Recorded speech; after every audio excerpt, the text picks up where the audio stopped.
Ladies and gentlemen, Jay Haft here. I'm in Ripon, Wisconsin for the Little White Schoolhouse Museum, birthplace of the Republican Party, 1854, and it's open daily, folks, and there's no charge to get in.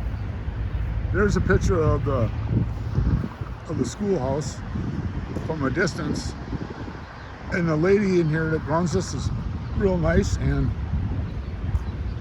she says I could come in and film stuff. So some of the stuff, I'm not gonna read the whole thing, but I will put it there. You can pause it and stuff. And this is the birthplace of the Republican Party. In this schoolhouse on March 20th, 1854 was held the first mass meeting in this country that definitely and positively cut loose from old parties and advocated a new party under the name Republican. And this is another one here. It's talks about 1852, and this guy, I guess Elvin, was one of the people that was the head on this and stuff. And then it comes down here, and then, like I said, I'll let you read it. This was erected in 1864. I'm gonna go around and, film the whole building. It looks like a very old roof on top. There's like moss growing on there. So basically wood construction.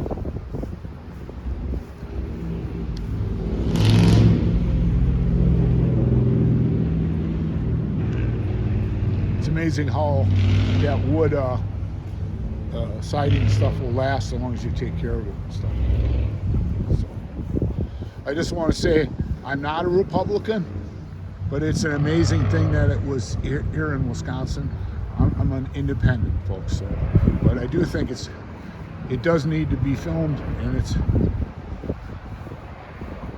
congratulations to the city of Ripon for taking care of this place. It's an old light and stuff, and then the American flag.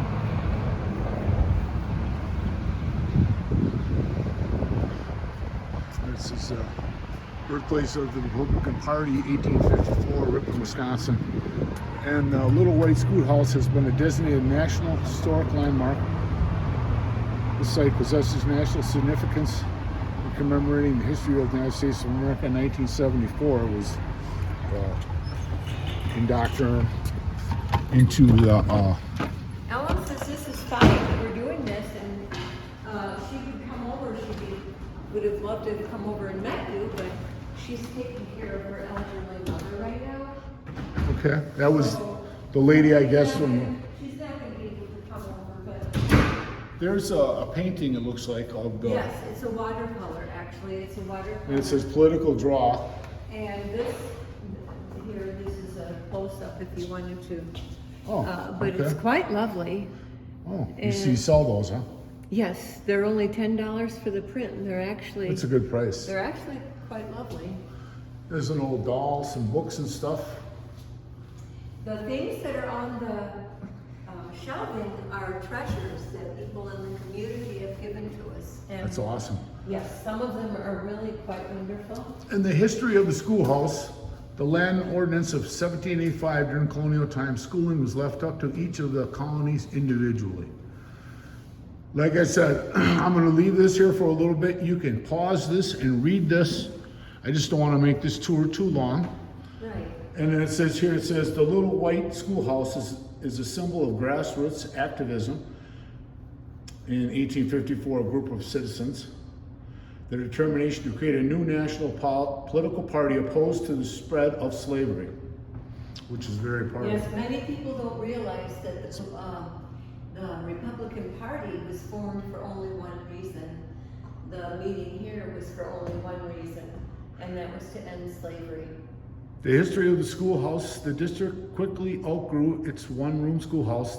The schoolhouse was Ripon's first public school and was used as a school building until 1860. It was then moved and remodeled to be a private home for the future governor. Wow, George W. Peck, who lived in Ripon from 1867 to 69. That was shortly after the Civil War, folks.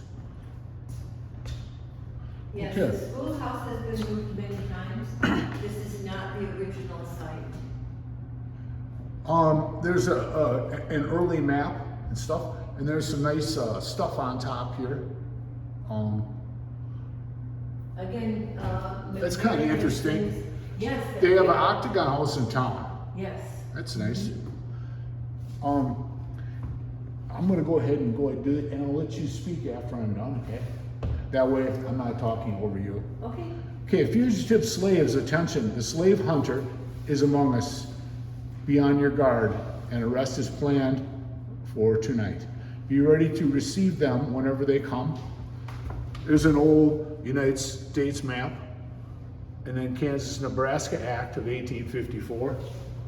And then slave history. Slavery in America began with the first American slaves who were brought to North American colony of Jamestown in 1619. To aid the production of such lucrative crops as tobacco, slavery was practiced throughout the American colonies in the 17th, 18th centuries. And then, like I said, I'm going to leave this here. If you'd like to read this, you can pause it and read. Here's another one here about slave history and stuff in 1850.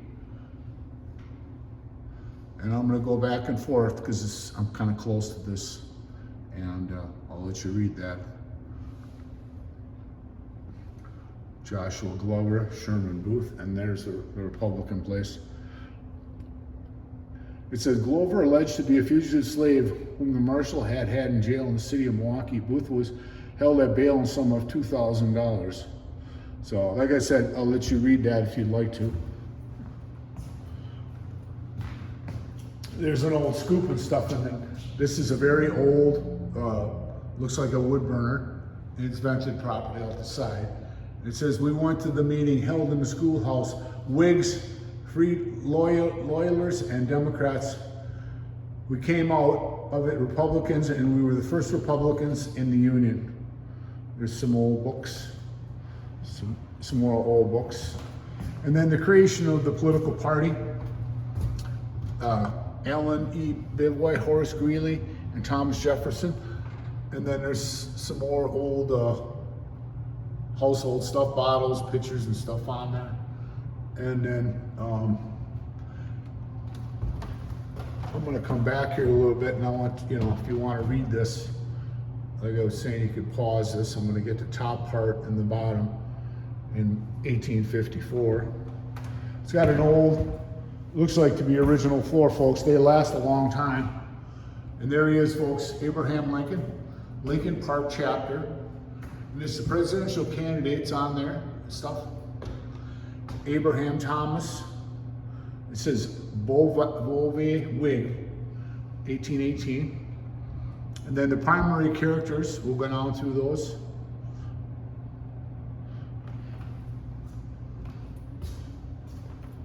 There's an old picture on there. There's some nice stuff on top there, folks. And there's the meeting of the minds, Abraham Lincoln. It says, after Ripon, the Nebraska bill passed the House of Representatives on May 22nd, 1854. President Pierce signed the bill into law on May 30th, 1854. On the day following adoption, approximately 30 anti-slave members of House of Representatives, Whigs and Democrats held a meeting and discussed the necessity of organizing a new party under the name of Republican, folks.